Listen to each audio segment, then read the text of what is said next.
کراچی میں Max World Wide car company and T M cargo نے بین الاقوامی سروس کا آغاز کر دیا۔ افتتاحی تقریب میں ٹی ایم کارگو کے چیئرمین مسعود صدیقی اور سی ای او مبشر علی جاوید اختر نے ربن کاٹ کر سروس کا باقاعدہ طور پر افتتاح کیا۔ شہریوں اور کاروباری شخصیات نے تقریب میں شرکت کی اور خدمات کو سراہا۔ کراچی میں صارفین کو تیز، محفوظ اور قابل اعتماد شپنگ کی سہولت فراہم کی جائے۔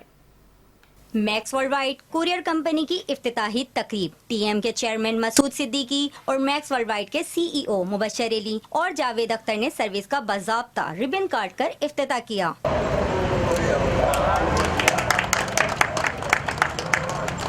تقریب میں شہر کے سماجی شخصیات، صحافتی حلقوں اور کاروباری افراد نے شرکت کی اور افتتاحی تقریب کی کامیابی کے لیے دعائیں کی۔ تقریب میں امت اخبار کے چیف ایڈیٹر سید احتشام، فیض حسن، اعجاز لودھی و دیگر نے شرکت کی۔ کراچی میں سروس کے آغاز سے صارفین کو تیز، محفوظ اور قابل اعتماد شپنگ کی سہولت میسر ہوگی، جبکہ جدید لاجسٹک سسٹمز اور بین الاقوامی پارٹنرز کے تعاون سے وقت پر پارسل پہنچانا میکس ورلڈ وائڈ کی اولین ترجیح ہے۔ کمپنی حکام کے مطابق کراچی میں انٹرنیشنل اور ڈومیسٹک کوریئر سروسز اب ایک ہی پلیٹ فارم پر دستیاب ہیں، جو کاروباری اور عام صارفین کے لیے سہولت کا نیا معیار قائم کرے گی۔ افتتاحی تقریب میں مہمانوں نے نئی سروس کے آغاز کو شہر کے تجارتی ماحول میں مثبت قدم قرار دیا اور میکس ورلڈ وائڈ کی خدمات کو سراہا۔ جدید ٹریکنگ سسٹم اور عالمی پارٹنر کمپنیوں کے تعاون سے وقت پر ڈیلیوری یقینی بنانا کمپنی کی اولین ترجیح ہے، تاکہ صارفین ہر وقت اپنے پارسل کی صورتحال سے باخبر رہ سکیں۔ کیمرہ مین سید تابش کے ساتھ سحر خان، 5 نیوز کراچی۔